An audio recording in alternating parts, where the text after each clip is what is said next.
Hello welcome to Sali kitchen. ഇന്ന് കുറഞ്ഞ ചേരുവകൾ വെച്ചിട്ട് എളുപ്പത്തിൽ ചെയ്യാൻ പറ്റുന്ന സ്നാക്കാണ് കാണിക്കുന്നത്. ഈ ഒരു ലോക്ക്ഡൗണിൻ്റെ സമയത്ത് വീട്ടിലുണ്ടാവുന്ന ചേരുവകൾ മാത്രമേ ഇതിന് യൂസ് ചെയ്തിട്ടുള്ളൂ. എന്നാൽ അപാര ടേസ്റ്റുമാണ്. അപ്പോൾ എങ്ങനെയാണ് ഇത് ഉണ്ടാക്കിയെടുക്കാൻ നോക്കാം. ചാനൽ ഇതുവരെ സബ്സ്ക്രൈബ് ചെയ്യാത്തവരാണെങ്കിൽ ഒന്ന് സബ്സ്ക്രൈബ് ചെയ്തിട്ട് സപ്പോർട്ട് ചെയ്യണം. തൊട്ടടുത്തൊരു ബെല്ലൈക്കൺ കൂടി ഉണ്ടാവും, അതും കൂടി ക്ലിക്ക് ചെയ്തിട്ട് ഓൾ എന്നുള്ള ഓപ്ഷൻ വേണം തിരഞ്ഞെടുക്കാൻ വേണ്ടിയിട്ട്, നോട്ടിഫിക്കേഷൻ കിട്ടാൻ കേട്ടോ. പിന്നെ അതുപോലെ ഈ ഒരു വീഡിയോ ഇഷ്ടപ്പെടുകയാണെങ്കിൽ ലൈക്ക് ചെയ്യാനും അതുപോലെ ഷെയർ ചെയ്യാനും മറക്കരുത്. അപ്പോൾ ആദ്യം ഒരു ബൗൾ എടുത്തിട്ടുണ്ട്. ഇതിലേക്ക് ഒരു 4 മുട്ട പൊട്ടിച്ച് ചേർക്കുന്നുണ്ട്. അപ്പോൾ മനസ്സിലായില്ലേ മുട്ട വെച്ചിട്ടാണ് ചെയ്യുന്നത്. ഞാനിപ്പോൾ വേറെ എന്ത് സ്നാക്ക് ഇട്ടാലും എല്ലാവരുടെ കയ്യിലും സാധനങ്ങൾ ഉണ്ടാവണം എന്നില്ല, പക്ഷെ മുട്ടയാകുമ്പോൾ എല്ലാവരുടെ കയ്യിലും ഉണ്ട് എന്നാണ് പറയുന്നത്. അതുകൊണ്ടാണ് ഞാൻ കൂടുതൽ ഈ സമയത്ത് മുട്ട അപ്ലോഡ് ചെയ്യുന്നത് കേട്ടോ. ഇതിലേക്ക് ഒരു സവാള കട്ട് ചെയ്തത് ചേർത്ത് കൊടുക്കുന്നുണ്ട്. പിന്നെ 2 പച്ചമുളക്, കുറച്ച് മല്ലിയില കട്ട് ചെയ്തത് ഇട്ട് കൊടുക്കുക. ആവശ്യത്തിനുള്ള ഉപ്പ് ചേർത്ത് കൊടുക്കുക. അതുപോലെ 2 ടീസ്പൂണോളം കുരുമുളക് പൊടിയും കൂടി ചേർത്ത് കൊടുക്കുന്നുണ്ട്.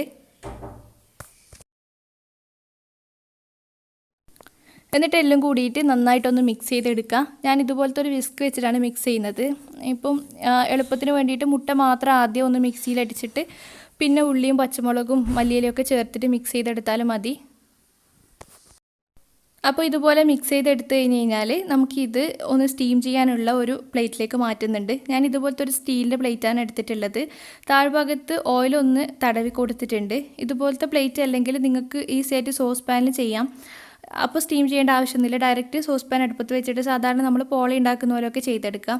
അപ്പോൾ ഇതുപോലെ നമ്മുടെ മുട്ടൻ്റെ ബാറ്റർ ഒഴിച്ചു കൊടുത്തിട്ടുണ്ട്. എന്നിട്ട് ആ പ്ലേറ്റ് ഞാനൊരു സ്റ്റീമറിലേക്ക് ഇറക്കി വെക്കുകയാണ്. ഒരു 15 മിനിറ്റ് ഇതൊന്ന് സ്റ്റീം ചെയ്തെടുക്കാം. അപ്പോൾ ഒന്ന് അടച്ച് വെച്ച് കൊടുക്കണം. ഇതുപോലെ നന്നായിട്ട് കുക്കായി കിട്ടിയിട്ടുണ്ട്. 15 മിനിറ്റായി കുറച്ചിങ്ങനെ പൊങ്ങി വന്നിട്ടുണ്ടാവും.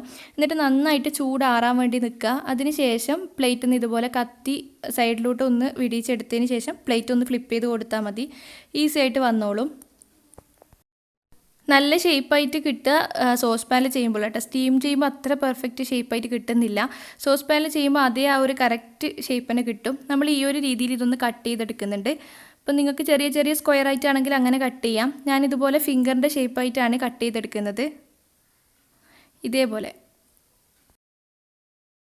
അപ്പോൾ അങ്ങനെ ഒന്ന് കട്ട് ചെയ്തെടുത്തതിന് ശേഷം പിന്നെ നമ്മൾ മുട്ടയിലും ബ്രെഡ് ക്രംസും ഒന്ന് കോട്ട് ചെയ്തെടുക്കുന്നുണ്ട്. അപ്പോൾ അതിന് വേണ്ടിയിട്ട് ഒരു മുട്ട നന്നായിട്ട് ഇതുപോലെ നടിച്ചെടുക്കുകയാണ്. പിന്നെ കുറച്ച് ബ്രെഡ് ക്രംസ് കൊടുത്തിട്ടുണ്ട്.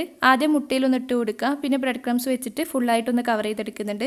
ഈ ഒരു ബ്രെഡ് ക്രംസിന് പകരം നിങ്ങൾക്ക് ഓട്സിൻ്റെ പൊടി ഉണ്ടല്ലോ അതും എടുക്കാം. പിന്നെ അതുമല്ല മുട്ടയ്ക്ക് പകരം കോൺഫ്ലോർ കലക്കിയിട്ടാണെങ്കിലും എടുക്കാം, മൈദ കലക്കിയിട്ടാണെങ്കിലും എടുക്കാം.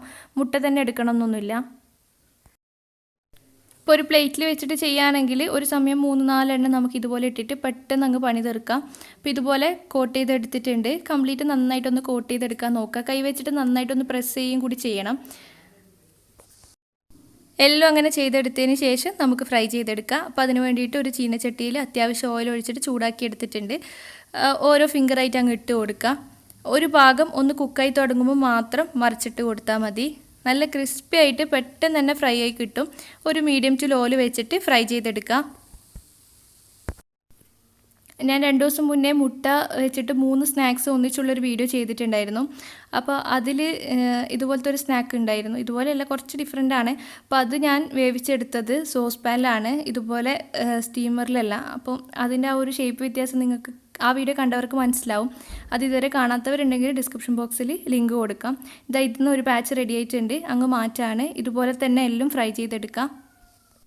അപ്പോൾ നല്ല എളുപ്പമാണ് ചെയ്യാൻ വേണ്ടിയിട്ട്. എണ്ണ കുടിക്കുകയോ അങ്ങനത്തെ പ്രശ്നങ്ങളൊന്നുമില്ല. എന്നാൽ അടിപൊളി ടേസ്റ്റുമാണ്. എന്തായാലും നിങ്ങൾ ട്രൈ ചെയ്തിട്ട് ഫീഡ്ബാക്ക് അറിയിക്കണം. ഈ ഒരു വീഡിയോ ഇഷ്ടപ്പെടുകയാണെങ്കിൽ ലൈക്ക് ചെയ്യാനും ഷെയർ ചെയ്യാനും മറക്കരുത്. താങ്ക്